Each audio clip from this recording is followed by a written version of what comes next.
എല്ലാവർക്കും നമസ്കാരം. ലൈഫ് ഡയറീസിൻ്റെ മറ്റൊരു വീഡിയോയിലേക്ക് എല്ലാവർക്കും സ്വാഗതം. ഇന്ന് നമുക്കൊരു കുക്കിംഗ് വീഡിയോയിലേക്ക് പോവാം. ഇന്ന് നമ്മൾ സ്പെഷ്യലായിട്ട് ചെറുപയറിൻ്റെ പരിപ്പിൻ്റെ പായസമാണ് ഉണ്ടാക്കാൻ പോകുന്നത്. നമുക്ക് അതിലേക്ക് പോകാം. പായസം ഉണ്ടാക്കുന്നതിനാവശ്യമായിട്ടുള്ള ചെറുപയർ പരിപ്പ്, അതുപോലെ തന്നെ നാളികേരം ചിരകിയത്, കുറച്ച് ശർക്കര, കുറച്ച് അണ്ടിപ്പരിപ്പ്, അതുപോലെ തന്നെ കുറച്ച് നെയ്യ്. പാത്രത്തിലേക്ക് ആവശ്യമായിട്ടുള്ള ചെറുപയർ പരിപ്പ് നമുക്ക് അടുപ്പത്ത് വെച്ചിട്ട് ഒന്ന് ചൂടാക്കിയെടുക്കാം. കുറച്ച് നേരം ചൂടാക്കിയെടുത്തതിന് ശേഷം നമുക്കത് വാങ്ങി വയ്ക്കാം. ചെറുപയർ പരിപ്പ് അമ്മ അടുപ്പത്ത് വെച്ച് ഇങ്ങനെ ഇളക്കിക്കൊണ്ടിരിക്കുകയാണ്. നമുക്ക് ഈ നാളികേരം പാലെടുക്കാം. ഈ പാലെടുത്ത് നമുക്ക് ഒന്നാം പാല്, രണ്ടാം പാല്, മൂന്നാം പാല്, അങ്ങനെ 3 വിധത്തിലുള്ള പാല് നമുക്ക് ആവശ്യമുണ്ട്. അപ്പം നമുക്ക് പാല് പിഴിഞ്ഞെടുക്കാം. പായസത്തിലേക്ക് ആവശ്യമായിട്ടുള്ള നാളികേരം പിഴിഞ്ഞ് റെഡിയാക്കി സെറ്റാക്കിയിട്ടുണ്ട്. ഒന്നാം പാല് ഇവിടെ സെറ്റാക്കി, രണ്ടാം പാല് ഇവിടെ സെറ്റാക്കി, മൂന്നാം പാല് ഇവിടെ സെറ്റാക്കി. ഇനി നമുക്ക് ഇതൊക്കെ ചേർത്ത് പായസം ഉണ്ടാക്കാം.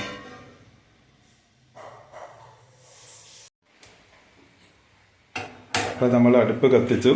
ഇനി നമ്മൾ ശർക്കര ഉരുക്കാൻ വേണ്ടി പോവുകയാണ്. നമുക്ക് ശർക്കര ഉരുക്കി വയ്ക്കാം. ഓരോ സാധനങ്ങളായിട്ട് സെറ്റ് ചെയ്തിട്ട് നമുക്ക് പായസം ഉണ്ടാക്കാം. നമ്മുടെ ചെറുപയർ പരിപ്പ് നമ്മൾ 3ആം പാൽ ഉപയോഗിച്ചും കളഞ്ഞിട്ട് കുക്കറിലിട്ട് വേവിക്കാൻ വേണ്ടി പോവുകയാണ്. 2 വിസിലടിച്ച് കഴിഞ്ഞാൽ അത് നമുക്ക് പാകത്തിനുള്ള വേവാകും. അപ്പം നമ്മളെ ചെറുപയർ പരിപ്പ് വേകുമ്പോഴേക്കും നമ്മൾ ഈ ശർക്കര ഉരുക്കിക്കൊണ്ടിരിക്കുകയാണ്. ശർക്കര നന്നായിട്ട് ഉരുക്കി ഇടയ്ക്കിടയ്ക്ക് ഇളക്കി കൊടുക്കുക.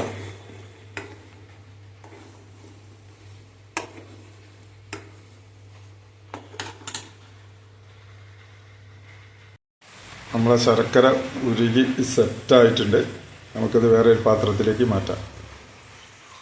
അപ്പം നമ്മുടെ ചെറുപയർ പരിപ്പ് വെന്ത് സെറ്റായിട്ടുണ്ട്. അപ്പം നമുക്ക് ഇതിലേക്ക് ബാക്കിയുള്ള 2ആം പാൽ ഒഴിച്ചിട്ട് ഒന്നുകൂടെ വേവിക്കാം.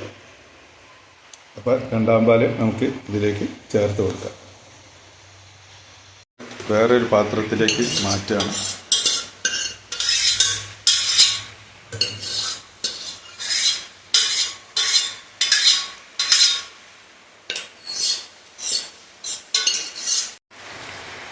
ഉരുക്കി വെച്ചിട്ടുള്ള ശർക്കര നമ്മൾ ഇതിലേക്ക് ചേർത്ത് കൊടുക്കുകയാണ്.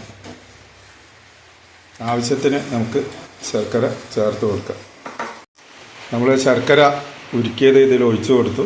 അതിനുശേഷം കുറച്ച് നേരം നന്നായിട്ട് തിളയ്ക്കാൻ വേണ്ടിയിട്ട് വെക്കണം.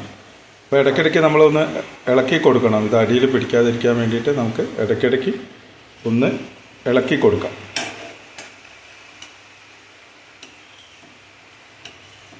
ശരിക്കും നന്നായിട്ട് തിളയ്ക്കണം. ഇതിപ്പം 3ആം പാലിലാണ്. അതോടുകൂടി തന്നെ ശർക്കര ലായനിയും കൂടെ നമ്മൾ ചേർത്തിട്ടുണ്ട്. ഇതാ നന്നായിട്ട് തിളച്ച് വരുന്നുണ്ട്. നമുക്ക് അതിലേക്ക് 2ആം പാൽ ഒഴിച്ചു കൊടുക്കാം.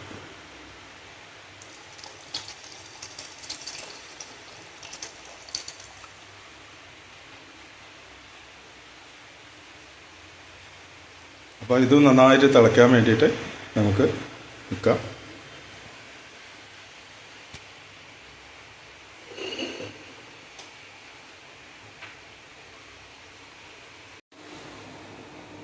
അപ്പോൾ ഇടയ്ക്കിടയ്ക്ക് നമ്മളിങ്ങനെ ഒന്ന് ഇളക്കി കൊടുക്കണം. നന്നായിട്ട് തിളച്ച് വരുന്നുണ്ട്. അപ്പോൾ നമുക്ക് ഒന്ന് കുറുകാൻ വേണ്ടിയിട്ടാണ് നമ്മൾ ഇടയ്ക്കിടയ്ക്ക് ഒന്ന് ഇളക്കി കൊടുക്കണം. അപ്പോൾ നമ്മൾ ഇതിൻ്റെ അകത്തേക്ക് നമുക്ക് ചെറുതായിട്ടൊന്ന് തേങ്ങ ചെറുതായിട്ട് അരിഞ്ഞതൊന്ന് വാട്ടണം. അതിൻ്റെ അകത്തേക്ക് കുറച്ച് അണ്ടിപ്പരിപ്പും കൂടെ ഇട്ടിട്ട് ഒന്ന് മൂപ്പിച്ചെടുക്കണം. അതിന് കുറച്ച് നെയ്യാണ് ഒഴിച്ചു കൊടുത്തിട്ട് നെയ്യിലാണ് അത് ചെയ്യേണ്ടത്. കുറച്ച് നെയ്യ് നമ്മൾ ഇതിന് ഒഴിച്ചു കൊടുത്തു. തേങ്ങ ഒന്ന് നന്നായിട്ട് ഇതൊരു കളറ് മാറിയാൽ നമുക്ക് അതിൻ്റെ അകത്തേക്ക് കുറച്ച് അണ്ടിപ്പരിപ്പും കൂടെ ചേർത്ത് വെക്കാം.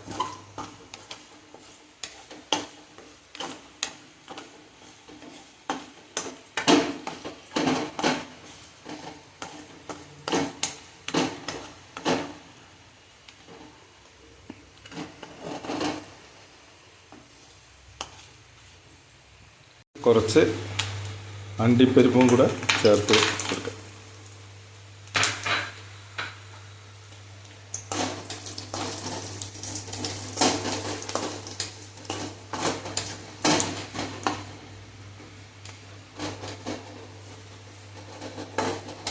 ഒന്ന് അണ്ടിപ്പരിപ്പിൻ്റെ കളറ് മാറിയാൽ നമുക്ക് ഇത് വാങ്ങാം.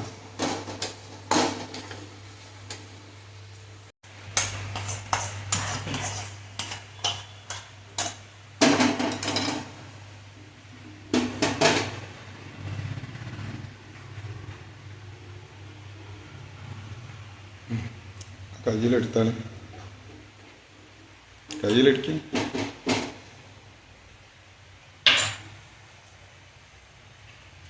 ചെറുപയർ പായസം ഇവിടെ റെഡിയായി കഴിഞ്ഞു. നമ്മുടെ ചാനൽ സബ്സ്ക്രൈബ് ചെയ്യാത്ത ആളുകൾ സബ്സ്ക്രൈബ് ചെയ്തും ഈ വീഡിയോ ഇഷ്ടപ്പെട്ടാൽ ഈ വീഡിയോ ലൈക്ക് ചെയ്യാനും മറക്കരുതേ. അപ്പോൾ നമ്മുടെ ചെറുപയർ പായസം ഇവിടെ റെഡി ആയിട്ടുണ്ട്. അത് നമ്മളൊരു പാത്രത്തിലേക്ക് മാറ്റി നമ്മുടെ ഓണത്തിന് നമുക്ക് എത്രയും പെട്ടെന്ന് ഉണ്ടാക്കാൻ പറ്റുന്ന ഒരു പായസമാണ് ഈ ചെറുപയർ പായസം. അതുകൊണ്ട് എല്ലാ ആളുകളും ഇതൊന്ന് ട്രൈ ചെയ്യണം.